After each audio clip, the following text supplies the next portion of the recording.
Hi, everyone, and thank you so much for watching the What's Halperning podcast. This episode, I am honored to welcome my best friend, my wife, Beth Halpern.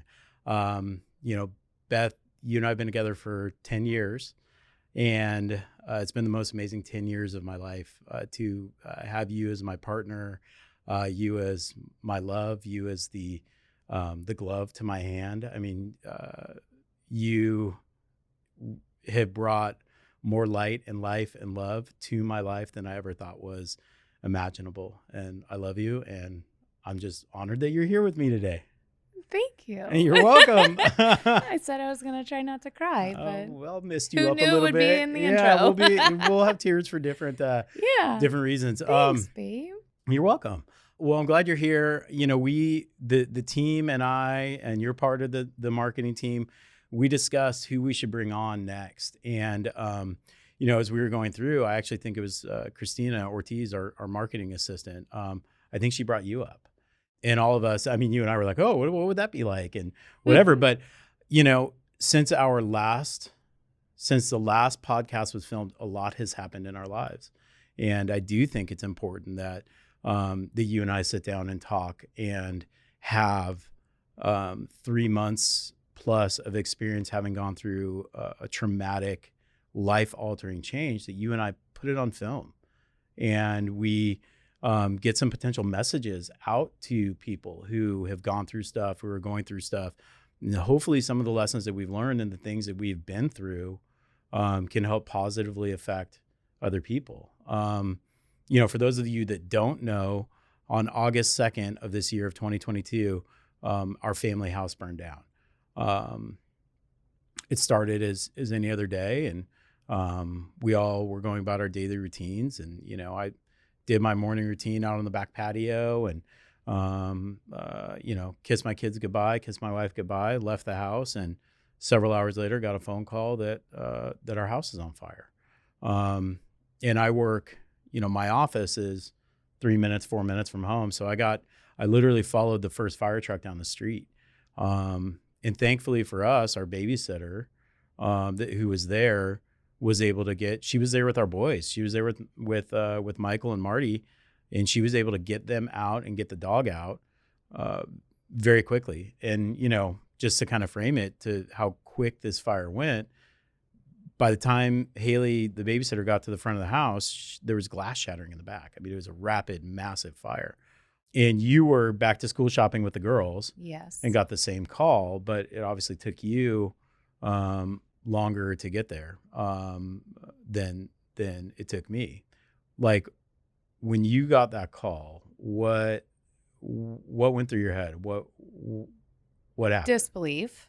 I told her to grab the fire extinguisher, not realizing she was out and how serious it was, and that at that point, I think the first fire truck was probably already there. She called me right after she called you. And then it was just get there as fast as possible. A lot of disbelief. I was shaking. The girls didn't know what to make of it. But I remember as soon as we turned out onto Camelback Road, I could see the smoke, from Scottsdale to Phoenix. So a lot of panic, lots of tears. I just wanted to be there. Mm-hmm. And we, both of us, had I don't know if it's fortune or misfortune of standing there and basically watching the whole thing. I'm glad we were there for that. Yeah. I think it was part of the process. I knew it was a lot of letting go as we were watching. Once we realized how bad it truly was. You even had the one engineer, correct? Yep. Tell you, it's not good. But when I looked at you at that one point, and this is what I think of every single day since, is knowing we could get through it together. I looked right up at you. And if I know one thing about us, it's that we can get through this together. And that is, been ringing true every second since. Yeah. Well, and you did say that. We were standing out front. I remember you saying, if there are people that can get through this, it's us. Right. And, I think it's interesting you bring up, like, once we realized how bad it was, because I think for me, whenever I thought of like a fire, it's not like it crossed my mind a lot, but like, you think of like, okay, if something happens, like, me, I'm always thinking like, what, Right. like Tactical advantages. tactical advantage. You got it. Exactly. course. Right. Like, I'll be somewhere thinking about how I can get out of there if something happens, or my mind just goes to exits. And, the few times in my life where I've thought of like a fire, and I've talked to people about this. It's funny. You think of it as being like a very compartmentalized thing. Oh, it's a grease fire in the kitchen, and I'm going to grab the fire extinguisher and I'm going to put this son of a bitch out. Right. Like, it's just going to be done. You honestly never think of like your whole house going up. And especially like when I pulled up right beyond that first fire truck, and I was literally watching them, connect the hoses to the, not fire extinguishers. What are those things called? Fire hydrant. Fire hydrant. Yeah. I just keep thinking of my firefighter buddies are like, pull the plug, right? Or whatever, take the plug or whatever it is. I'm watching them. I'm literally like cheering them on. Like, let's go, fellas. Like, totally put this thing out. I knew that the fire was on the back patio, and I just thought they were going to go back with their hoses and pew pew and like, or like our bedroom. Yeah. Which was attached. Yep, exactly. Sure. I didn't think of it as it kept unfolding as like, the second fire truck pulled up, and then the third and the fourth and the second battalion chief telling a fire truck to take another hydrant. Right. And then seeing guys get on a roof and saw cut into it to vent. That's when I saw those guys get up there and cut a vent in our roof, I literally went, oh, fuck. Like, this is it. And the whole time there was this hope too, that like, we're standing there, we're watching everything that we have. We're watching this place of respite, of love, of relaxation, of fulfillment.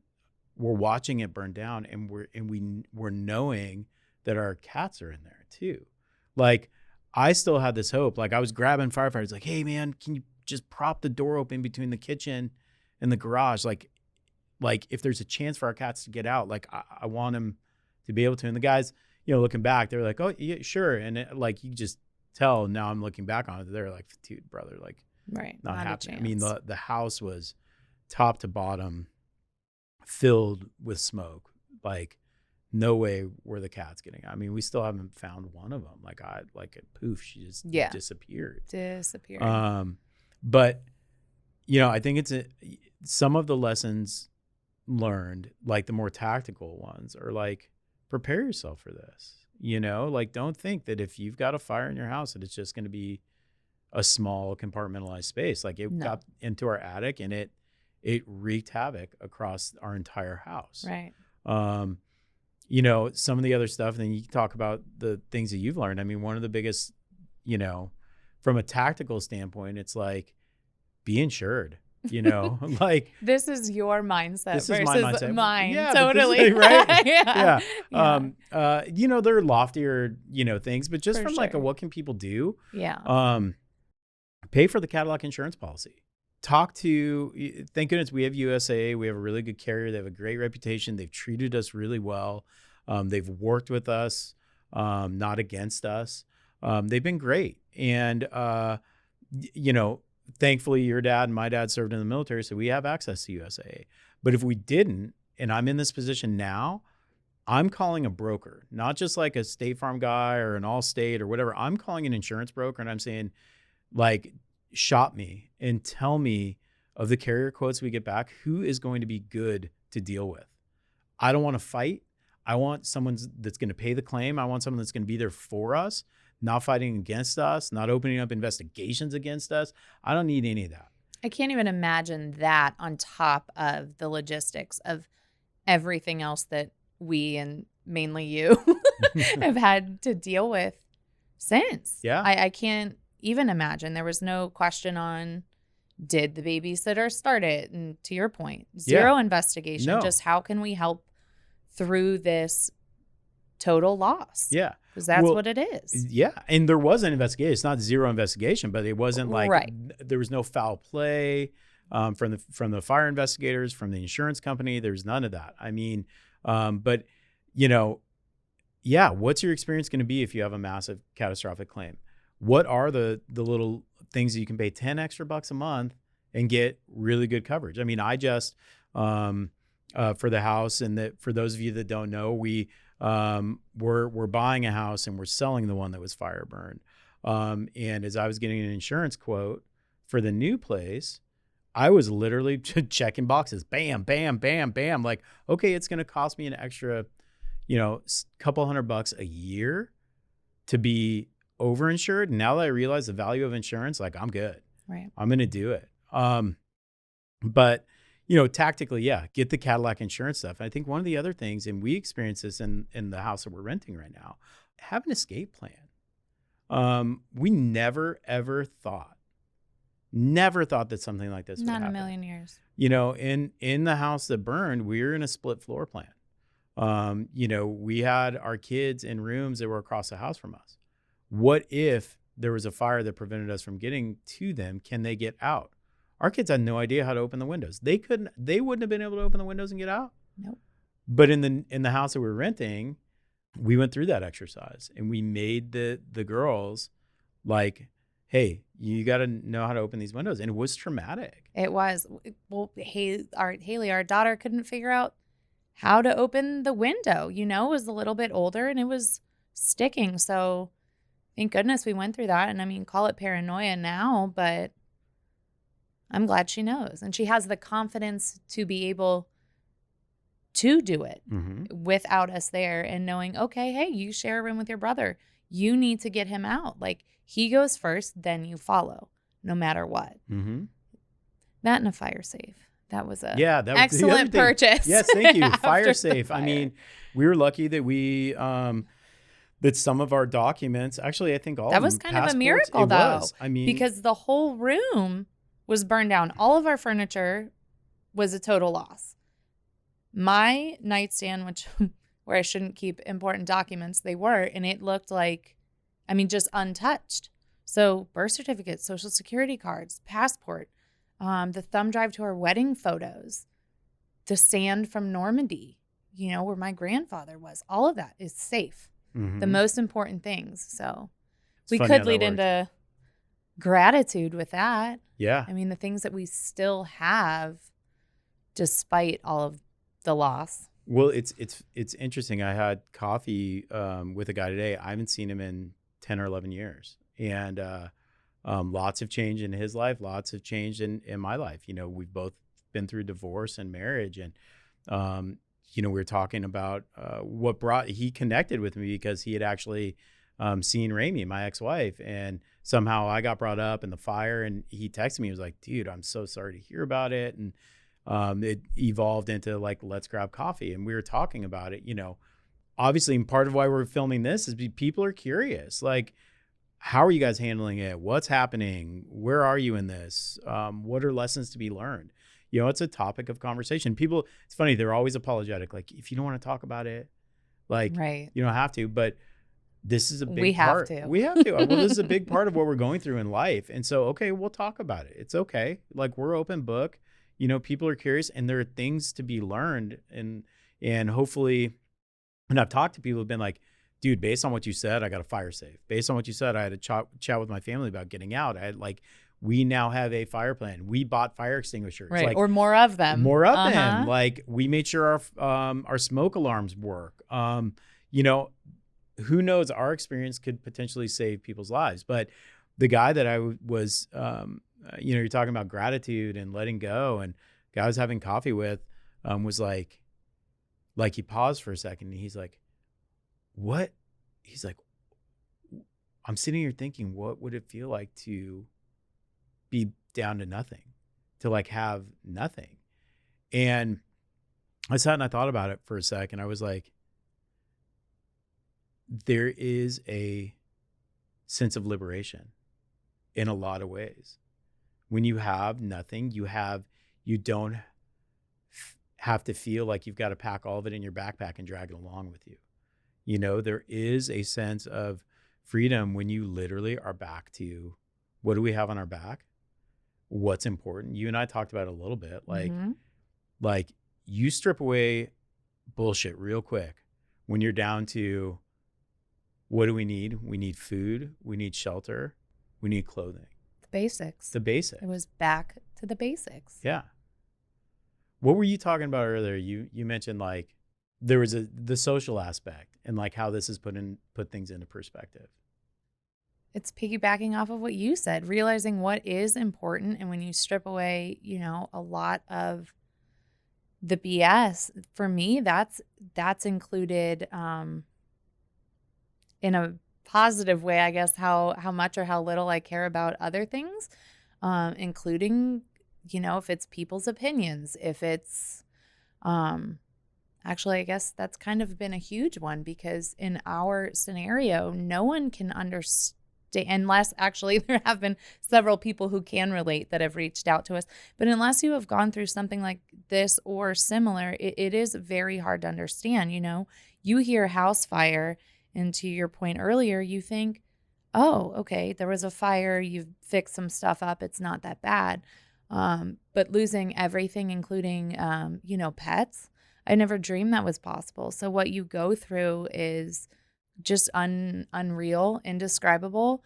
And it's only left a certain amount of time for the very, very important things. That's family. Like, family got out.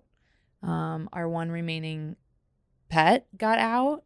My focus on her, even though she's our dog and not one of our 4 children, that has increased because I value her so much that she is still here, old age and all. I still have her. I have you. The shelter aspect. Okay, so we're in a smaller place we're not used to, and things are a little bit crazy or maybe more messy. Doesn't matter. It doesn't matter as much anymore. I think the letting go has not only been with objects, but other things that used to carry a lot more weight too. Yeah, it's so interesting. I mean, that sense of letting go transcends the physical stuff that we had. And there is hurt with that too. I've said this multiple times. I know you've heard it. Losing your grandmother's ring was one of the most, it didn't hold a ton of financial value, but it meant the world to me. She left that specifically for me, and that's gone, and that's something you think about passing down to the girls or anything like that in the future. And now that's gone. Other than that, anything else physical, I'm pretty much okay with, and I've been able to let go of, because most is replaceable. Mm-hmm. And some isn't, right? I mean, yeah. like your grandfather's smoking pipes and kids' artwork, and for me, one of the most like not traumatic, but like shocking things that we went through was after the cleanup company and insurance had inventoried the stuff in the house. It was in a dumpster out front. And we opened up that dumpster and like literally saw the sum of our lives just being fucking thrown away. You're like, oh, they're my wedding shoes. And I'm your polarizing green yes, sweater. my polarizing sweater. I'm like, there's my polarizing sweater. I had this green hoodie. Like the one bright it was so thing bright. sticking out. Yeah, but it's funny because that is like the one bright thing. There were so many aspects of that where it was almost like we'd walk in the house and I would almost get that feeling of like Schindler's List, where it was like the little girl in the red coat. It was the only thing that was in color in the whole movie. And like there were things that in our house, we kept referring to it as the Upside Down. We'd go in there and it would feel like a scene from Stranger Things, where they're in the Upside Down. It's an analog of the Right Side Up world. It is dark. There's stuff floating. It smells bad. It feels like there could be monsters in there. And then you get this pop of color, like Mikey's little walker, covered in insulation and soot, but color popping through. Right. Marty's marble track. Yes. Like the glimpses of the life and happiness and all of the good that was in there before. It's a twisted, messed up version. Right. We walk in and it's like you look on the kitchen counter and there is our Keurig melted with stuff all over it. But in the water container is the same amount of water that was in there the morning we left. Right. And it got to the point where you and I think it was you were like, I don't need to come back here anymore. stopped feeling good. I mean, it never felt good after the fire. And I think moving on from that will be the next phase of the healing process.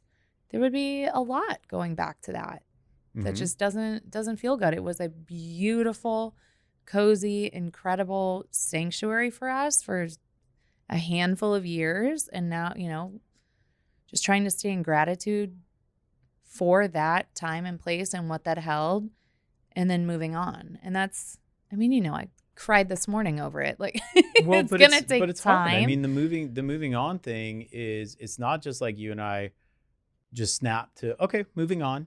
I mean, No. how many times have we talked about that this morning? How many times would you be like, I just want to go home.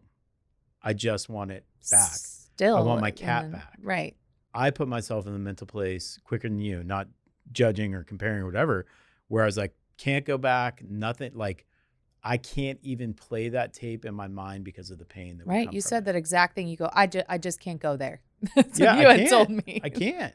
Well, and it's still like, you and I both, like, I was doing yoga a couple weeks ago, and when I used to do yoga, Riley, our cat, would come out on the back patio. That was her morning routine too. She'd come out, hang out, do some yoga with me, like literally would get on the mat with me and like lay with me and roll around.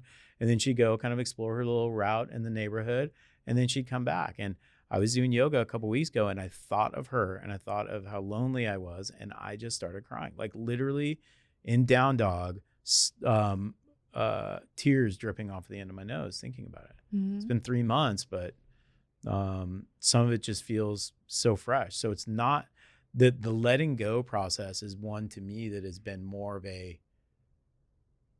it's come to us rather than us forcing it. You can't force it. No. People say time helps. I hope it does, especially when it comes to Riley. But I don't know. I'm sure it will. But that's part of, being thankful for what we did have with her. I mean, she randomly showed up. She chose us. Mm-hmm. That was, again, such a meaningful soul in our life that I just hope really circles back in one form or another, because she just meant the world to us. She was amazing. I mean, we called her the dog-like cat. And she'd tuck the kids in with us. She'd wake them up with us. She was every picture we showed insurance and their investigators and fire and the investigators of the back patio. That cat was like hanging out. Yep. It's part of the family. She had to be with us at all times. Mm-hmm. Mm-hmm.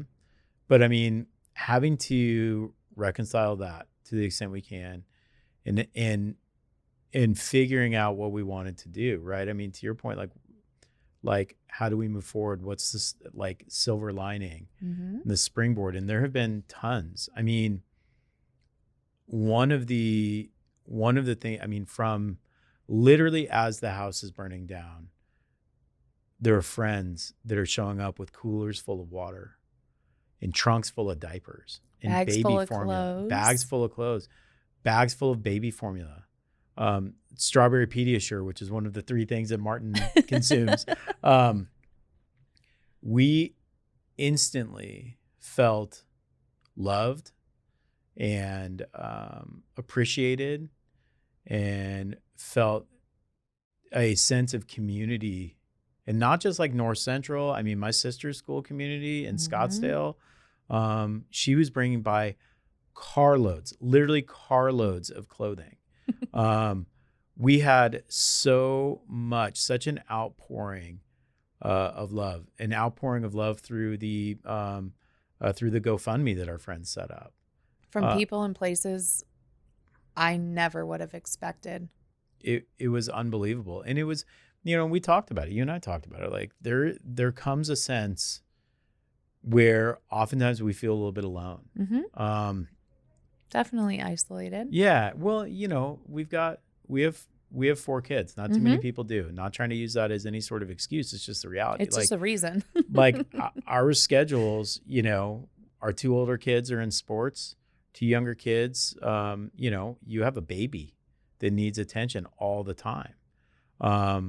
Marty's in school 5 days a week. Like we we can't say yes to things all the time. We can't Mhm. say yes to people's invites to parties. We can't say yes to a lot of things. And then subsequently, when you stop saying yes, you stop getting invited. Right. And then sometimes, we used to do a lot more inviting and entertaining. We don't, It's hard with So littles. it is Yeah. hard. We'd even talked about feeling a little bit of sense of isolation, a little bit alone, but that it's okay. We weren't like upset about it. We're just like, this No. is where we are We in still life. get And to live with our best friend. yeah, totally. Best friend. Best Um, friend. but like this, knowing that there are literally hundreds of people out there that love us enough to take action, Right. it was unbelievably heartwarming. So much gratitude. I mean, that was more love than I think we've ever felt. Mm-hmm. It was mind-blowing. Mind-blowing, Actually. massive outpouring. Mm-hmm. And it's, and I hope in things that have occurred in other people since, it has encouraged me to give back too. And how important it really is and what it means to the individual, whether or not we or they are able to express it at the time. I mean, I think I owe, 1,000 thank you notes that just so many people were so gracious and beyond generous.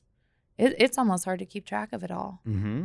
And I just, to learn to live like that or to prove even more of how much that can mean to anyone having been through it ourselves. Yeah. It's funny. It's shifted, and we've talked about this. It shifted my thinking a lot on what help means to people. There were tons of texts, tons of people connecting, tons of voicemails, tons of things where people were like, dude, if you need anything, let me know. And that was always my mode, because it was literally like, dude, I don't know what to do, but like, if you need something, let me know. Mm-hmm. And what I realized going through this is that is a very nice thing to say. But like, we're not going to I didn't know even what to ask for. So like raising my hand and asking, We didn't know what we didn't even know what we needed. We Dude, needed we need everything. Yeah. You got a everything, spoon, please. you got a fork, you got a fucking coffee Yeah. mug, like Clothes.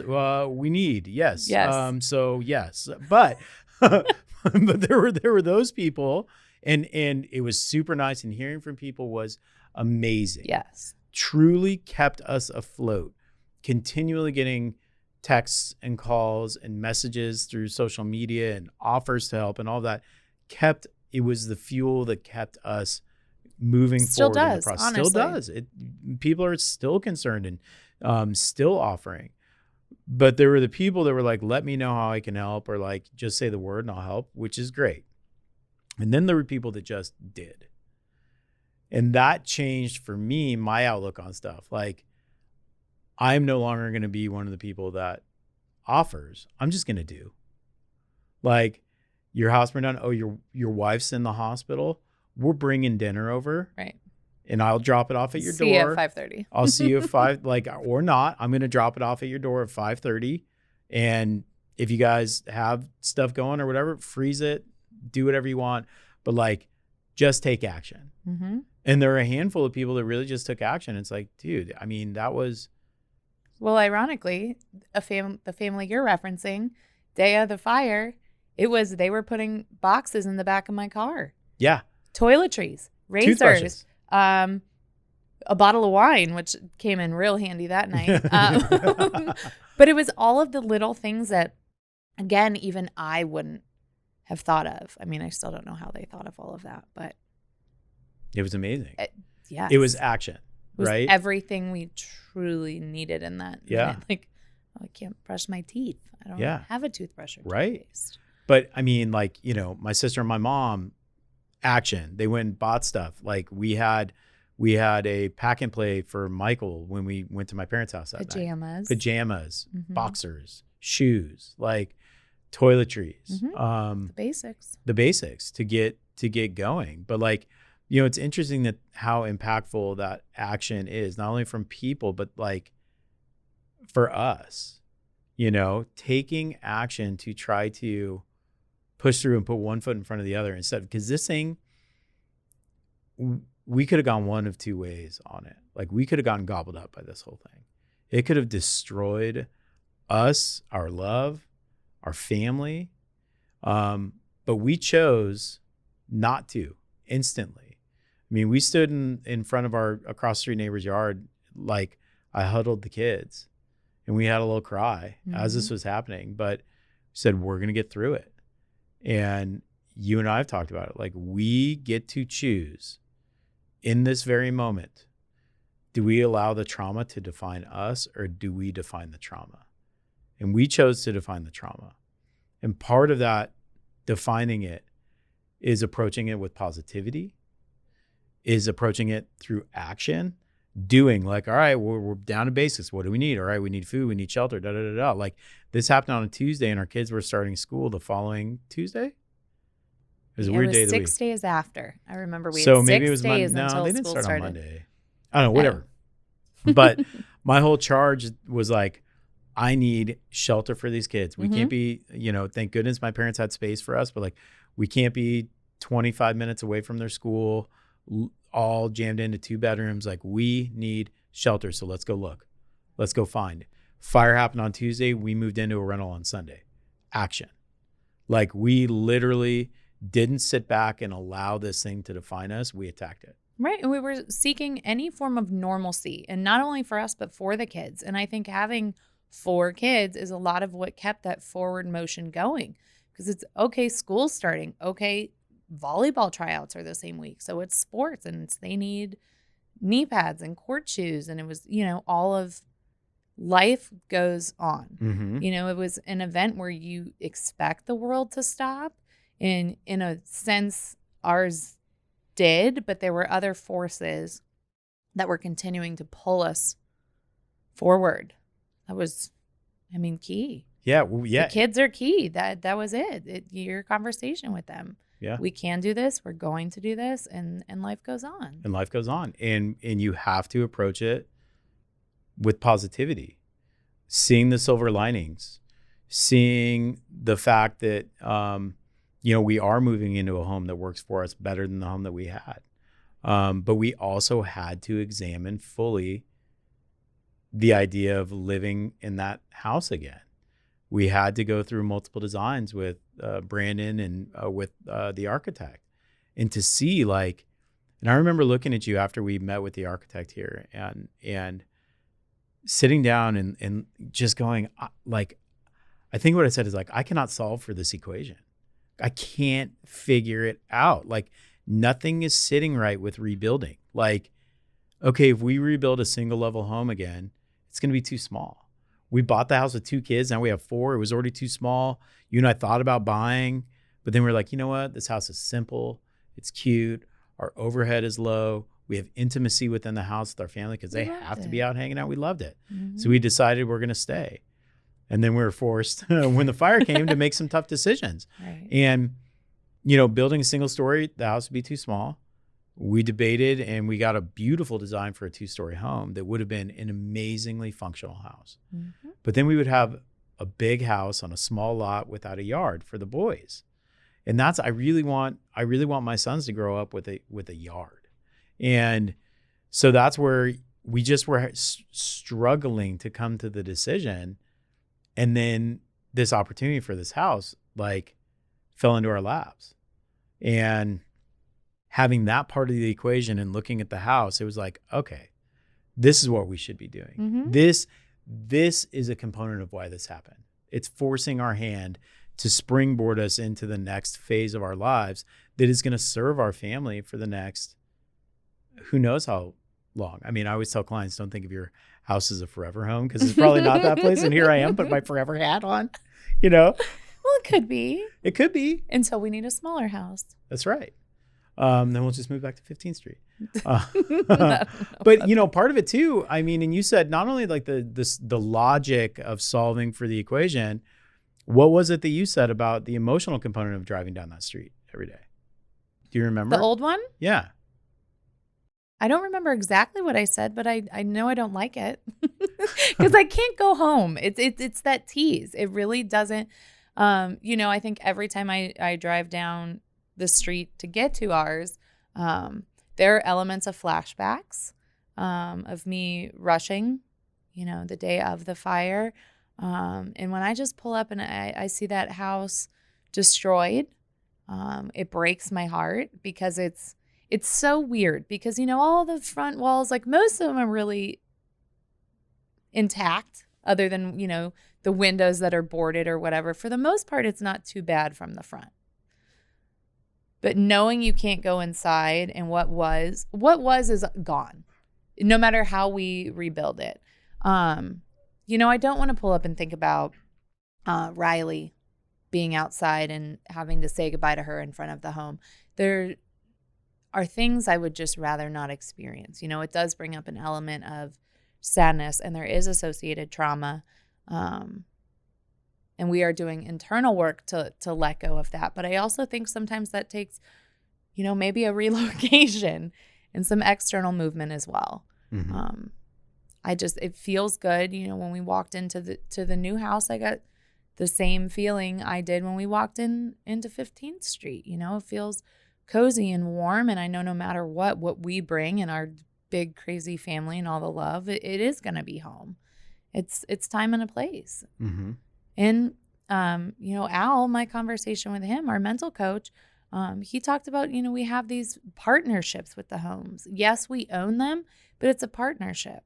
That served us then, and now the new one will serve us for this phase. To what you were saying. Yeah, it's and I think that was part of the equation too. Was working through, like, we hadn't even examined the idea of buying a house. No, I mean, literally, as our house is burned down, we're like, we're gonna build this son of a bitch better. Right, we're gonna do it. We'll be back. Don't worry, neighbors. Like, I mean, when I called Brandon with Reef Builders. I actually sent him a picture of the house when it was on fire, and he's a Phoenix fire captain. And I was like, my house. And he's like, dude, what do you need? I need you to build me a new one. He's like, on it. Like, I think we had plans like within 2 days or something crazy. A machine. Yeah. Like, he was so helpful, and it was so good to have him like, brother, I got you. Mm-hmm. To have the experience of someone who does fire restoration, to have the experience of a general contractor who does tens of millions of dollars a year in new builds, to have him have, on staff an insurance expert. We could just breathe a little easier. But from second one, it was like, no, man, we're staying. I mean, and that was Brandon when I caught him on the phone. I think he called me the next morning, first thing, and was like, the way he does, his sense of humor and all that. He was just like, he's like, dude, you've been short a bedroom and a bathroom since you moved into that place. Like, let's get you that, 5-bedroom, 3-bath place, and da. And it was like, all right, let's do this. And so we were going down the path of rebuilding. And for me, I didn't take in that emotional side of it. When the old house is gone and the new house is built, I think some of the trauma would be left. But you even brought, like, that's what you said. You were like, am I going to picture Riley in our next door neighbor's yard laying there? Firefighters brought her out. Like, every time I pull in the driveway, am I going to think about her?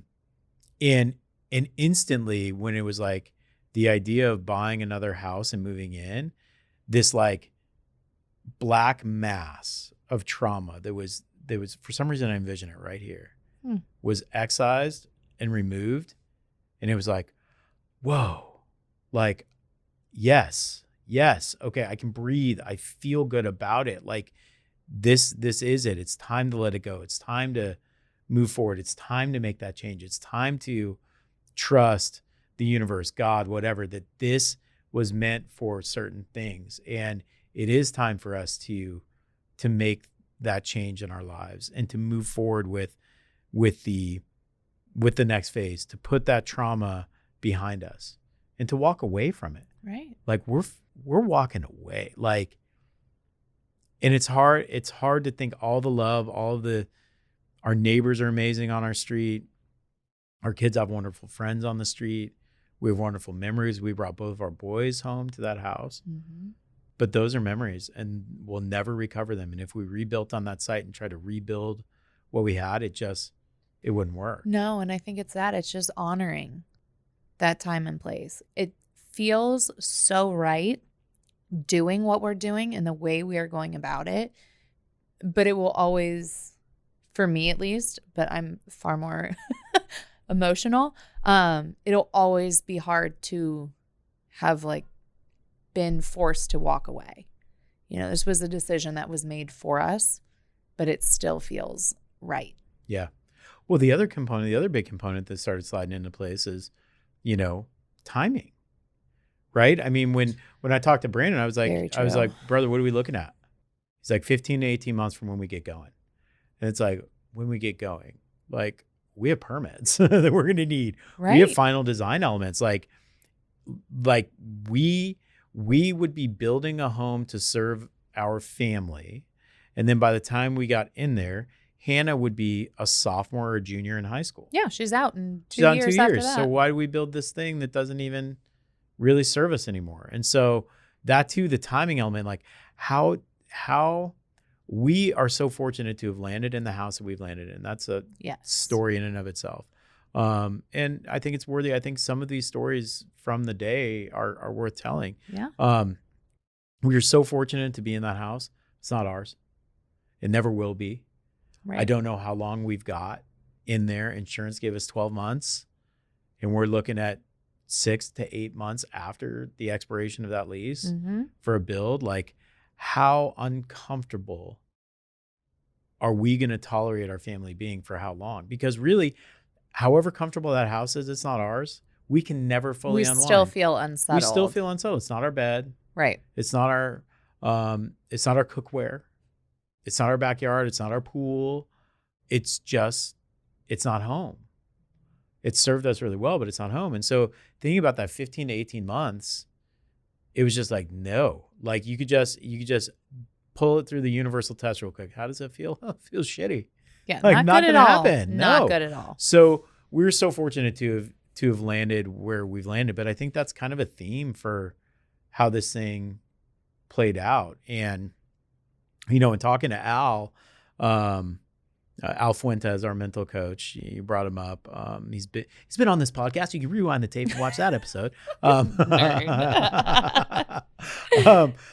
But you know, when I get like directionality from a higher power, when I'm doing something and I'm rewarded, there's a little reward. I call them breadcrumbs. It's like, oh, I'm on the path. Okay. Like, just keep going. The universe just threw something in front of you. Cool. You're on the right path. And I was explaining to Al all these, it was like a day or two after I'd already had a session set up with him. And I was like, dude, I've got all these breadcrumbs. And he's like what? And I was going through all this stuff. He's like, dude, he's like, brother, those aren't breadcrumbs.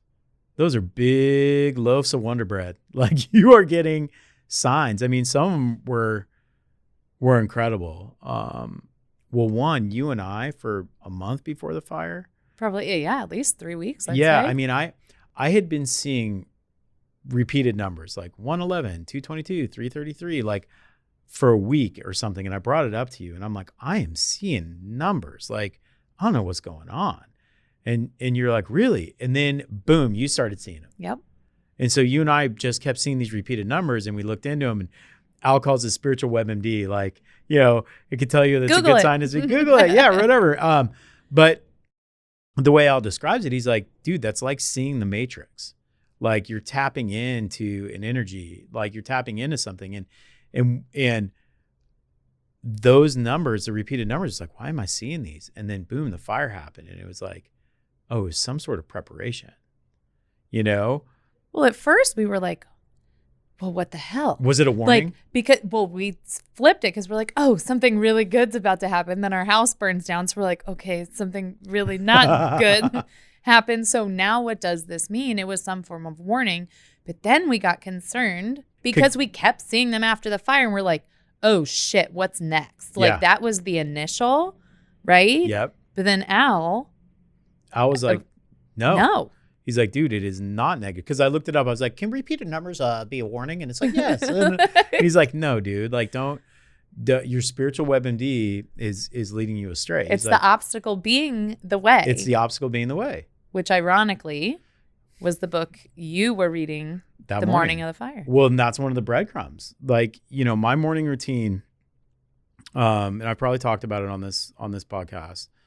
I wake up, I go outside on the back patio, and I do a guided visualization. I do yoga, and then we go inside, grab a cup of coffee, or do yoga and then exercise, go inside, grab a cup of coffee. And as I'm drinking my coffee, I'd be reading a book. And the books that I read on the back patio are always like business improvement books, marketing books, you know, that sort of stuff. You know, the 12-week year and, you know, all this stuff. Or I read like philosophical, like how can I spend this 15 minutes in the morning helping improve myself and as a businessman or as a human being? And I was reading Ryan Holiday's The Obstacle Is the Way. That very morning, the passage that I read, it was something to the effect of, you know, the author was writing, and it was basically like, whatever is going on in your life, you're probably not going to die from this. And it's like, and if you're going through a traumatic experience, it may help to repeat this. You're not going to die from this. You're not going to die from this. You're not going to die from this. So that morning I read that, closed the book, you know, went about my day, left, got a call at 3:20 or whatever, your house is on fire. I race home. I'm standing out front watching the firefighters do their thing. I'm watching my house burn. I'm watching flames shoot up from the back. And the way I remember this, like I was all alone. Like I was literally standing there in front of my house alone. The thought that was going through my head, my mind had changed it. It was, this isn't going to kill you. This isn't going to kill you. This isn't going to kill you. And I stood there for what could have been 2 minutes, what could have been 10 minutes. And I just repeated that and repeated that and repeated it and repeated it. And then I was like, all right, here we go. So the passage that I read that morning had a direct effect on my ability to deal with what was happening that day. It's amazing. My routine of reading that started from picking up on other people's breadcrumbs has paid a dividend to me so many times. And that morning it paid a big dividend. One of the other funny things, interesting things that happened is, you know, for the first handful of days after the fire, we didn't have very many clothes. And my sister and mom had bought, you know, boxers and stuff like that for me, and they were big. And so I kept washing the pair of boxers that I was wearing the day of the fire. And it was like the third day after the fire. Easily. Like third or fourth day, I throw those things on the bed. You know, I got them out of the dryer, threw them on the bed at my parents' house, look at them, and I just started laughing. Because the day of the fire and every day after that, the boxers that I had been wearing covered in flames, fire. And I'm just like, you funny. Like, come on. And the outfit, the last picture I took at the mall back to school shopping. Yeah. When I was with the girls. So we were leaving the last store and I saw what I thought was this hysterical outfit, top and skirt. So funny because it was covered in flames and Haley Ray started singing the song, This Girl Is on Fire. And I'm cracking up thinking it's the cutest thing. So I took a picture of the mannequin so I could explain it to you later, that little story. And it was 45 seconds later, I got the phone call. The house is on fire. So clothing, flame items. It's like, you can't, like some of the stuff you just can't make up. Yeah. Some of it is like the wheels in motion that all end up coming to a head on this stuff. Yeah, you can't make it up. Like, well, what the major lesson that you got from it? What is one of the things relating to how the fire started? One of the sayings. Oh, well, yeah, we'll talk about how the fire started because people always ask. We had a on our back patio. It was covered in inch-thick foam mats. We put during COVID. Oh, because we were spending so much time. Yeah, because it took like a long time for them to get delivered. I ordered them. That's right. But we had foam mats, like gym mats, across our entire patio because it was tile, and we'd have splash pads and stuff like that. Water table.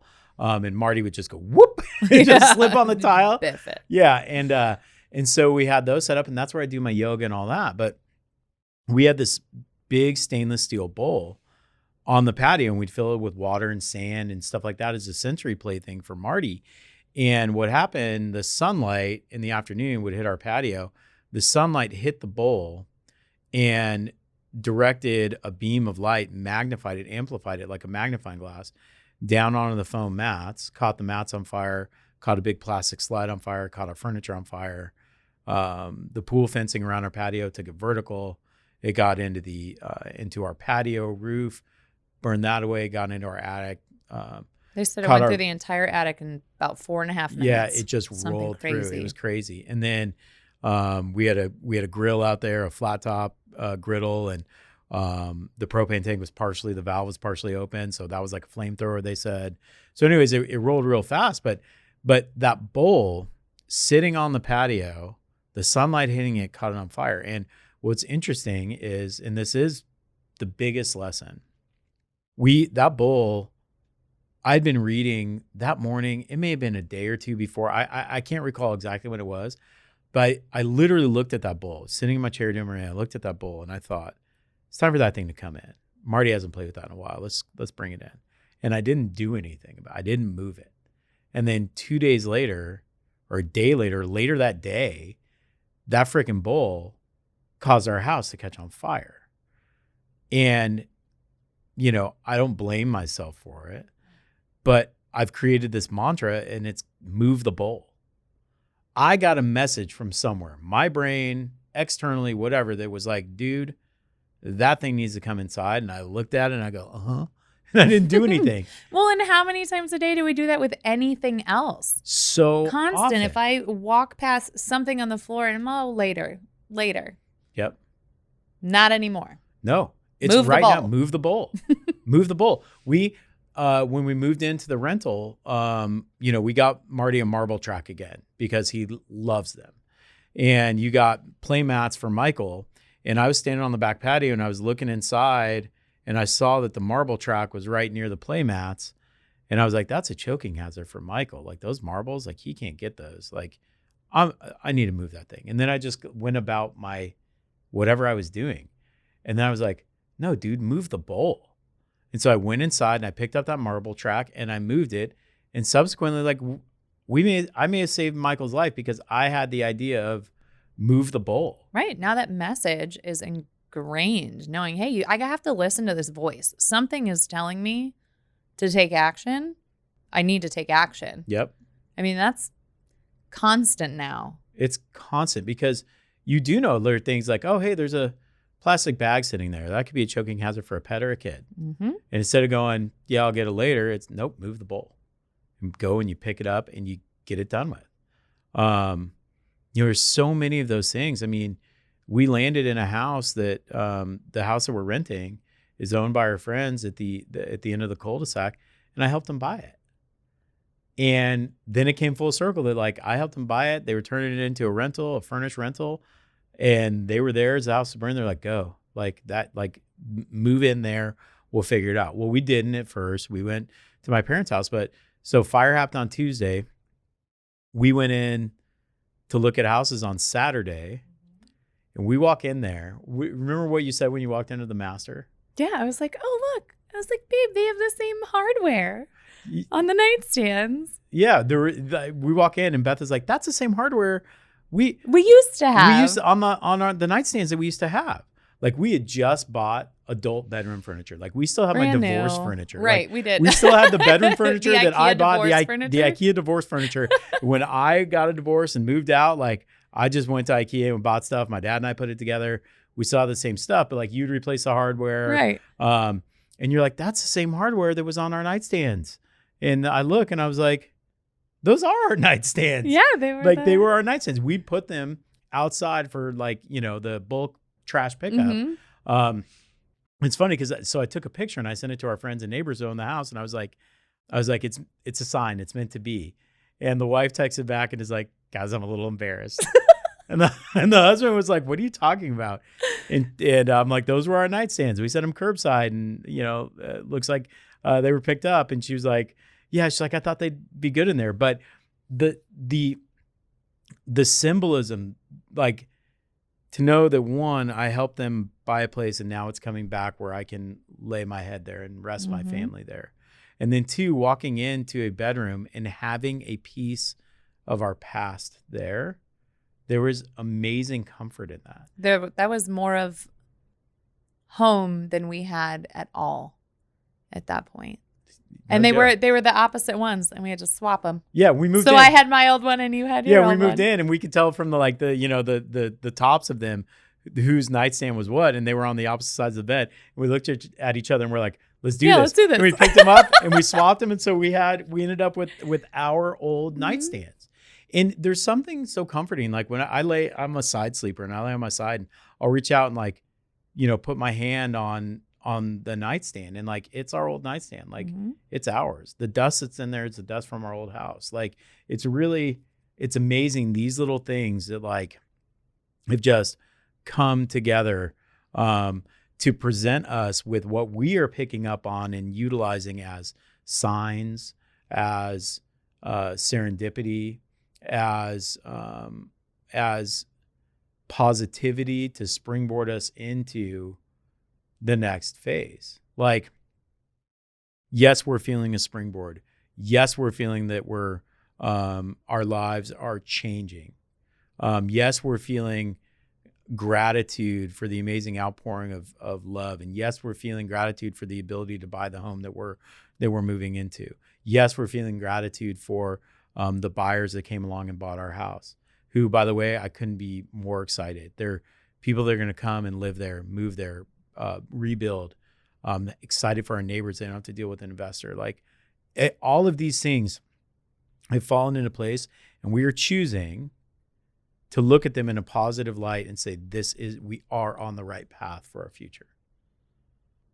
Well, and that's, kind of how we choose to do everything in general. And if this is not, I hate calling it a test, but it kind of trues up, the work that we have been doing, working with a mental coach,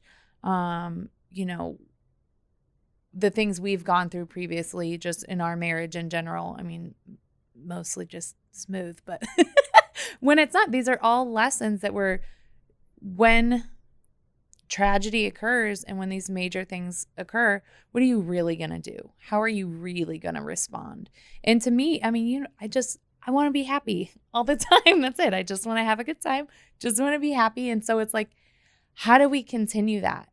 Because that is all I want to radiate to the kids. That's all I want to radiate in our relationship. And so it's like, okay, well, what do we need to do? It's not to say that this isn't really, really hard, because it is. It inherently is. Like, our house burned down and we have to deal with insurance. That alone, no one ever wants to walk through. But why not make the most of it? Yeah. I just feel really grateful for where we are, and I'm excited. Like, now we're getting to that point where I'm very excited to see, okay, well, what does this next chapter hold? Because we are almost completely done with the old. In 3 days? 3 days, yeah. We close on selling the house. The burned down house. And now it gets to be someone else's dream. And they're going to turn it into exactly what they want. Just like we had the opportunity to do the exact same thing. We remodeled that home to our liking. Mm-hmm. They can do the exact same thing in a great spot. It's really, I hadn't even put it in that context. And it's really beautiful to think that like these people are taking it and turning it into their dream. Mm-hmm. It was our dream. It became, in a lot of senses, a living nightmare. Mm-hmm. But now we're handing it off in a very positive light to positive people who have been a positive aspect of this whole thing, for them to realize and live their dream.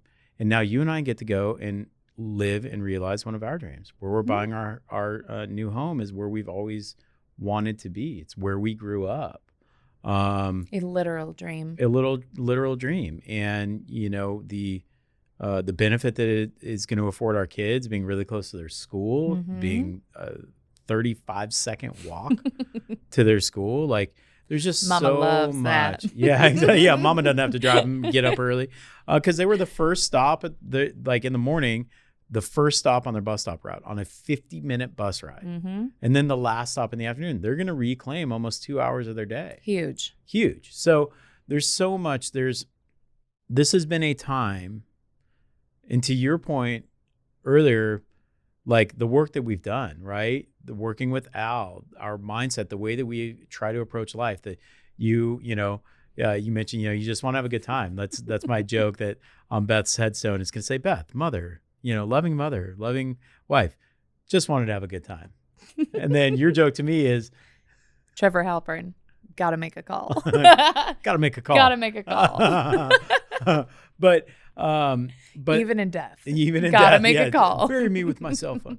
But the preparation from my morning routine to our mental work to the prior hills and mountains that we've had to climb in life, and emotional reconciliation for the various things that we've been through, that we've had to go through. All of this was preparation to get us to this point, to be able to deal with this massive interruption, disruption, traumatic experience, and then take that trauma, gobble it up, and spit it out as positivity. Like it's been a hell of a journey, and it still is, and it's one that's unfolding, and it's one that you and I will be able to look back on for the rest of our lives. I mean, you've already done it, and you say it all the time, and it's like we'll be in situations you're like, our house isn't burning down. Right. What's the big deal? I don't care. My house burned down. Yeah. Try me. The joke was, it turned into this joke where it was like, once we had 4 kids, like, sorry, I can't. I have 4 kids. Like, it's just too much. And now it's like, sorry, I can't. I have 4 kids and my house just burned down. And but, my house burned down. It's been 90 plus days. The expiration on that one is I don't know. I think you get like a solid year out of that, right? Maybe. No, we're going to move into another house. So That's I think true. that one. So once we're settled, come Friday. Excuse gone. Yeah, gone. Now back to business. That's fair. Yeah, that's fair. But once I'm settled, I think the what we've gone through, what we've been through, our approach. I know people have, and I've heard from them, have looked to us and said, like, you guys, the way you're approaching this, at least from outward appearances, like, you're really such a good example. And I've had people say, if there are people that can get through it, it's you guys. So sweet. It's very sweet, but it's really it's been so eye-opening to get a sense of what people think of us, to feel the love that we've felt, to very mindfully and purposefully approach this the way we've approached it. Yeah, we've fallen apart. Yeah, I mean, especially that first night when we were at my parents' house, it was like one of us was crying the whole night. Oh yeah. Right? We just rotate.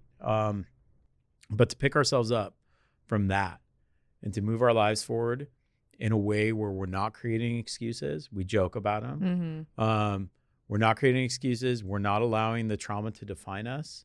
Our love, I would say, is as bright, if not brighter, than it's ever been. The mutual respect that you and I have for each other is as intense as it's ever been. The love and appreciation that we have for our children is as intense as it ever has been. The knowledge that we have what's important, we have each other, we have our kids. I was talking the other day to someone who had lost their child. We know what it's like to go through trauma. We lost a child, and I was like, no. Like, yeah, I know no trauma. Yeah, I know nothing of trauma in comparison to that. No. So to be able to hold something like that, the loss of a child versus the loss of physical items, like, I'm cool. I'm good. Yeah. Burn my fucking house down every day. I don't care. Right. If I have you and I have my kids, like, I'm good. And that's what Al said. It was the day after our fire when we talked to him. He said, just keep telling yourselves, my kids are okay. My kids are okay. My kids are okay. Which within a matter of seconds could have been a totally different scenario. Totally. So every day I'm grateful. Yeah. Had Haley gone outside and tried to use a fire extinguisher or a hose, like, boys would have been stuck. They would have been. I mean, she went out the garage, which required electricity for that thing to go up. Our Ring cameras, we had one on the front, we had one on the side of the house. They didn't pick up her leaving. They didn't pick up the fire department showing up. I mean, the power panel was right on the side of the patio. And like, I think that thing got fried like super quick. So if she had gone out back and tried to hose things down, then try to get out the garage and house filling with smoke, I didn't even want to think about it. No. She got it. She saw the fire. She got them out. And we have our boys. We have each other. And we have a future. And we have lessons, and we have adventure, and we have all this crazy rising like the phoenix from the ashes. We have all of this stuff to be rebirthed into, and for us to approach this literally hand in hand. I love you, babe. Thank you for coming on the What's Halperning podcast. Thanks and for being having such an me. integral part of my life. Oh, I love you. Thanks for having me. I love you, babe.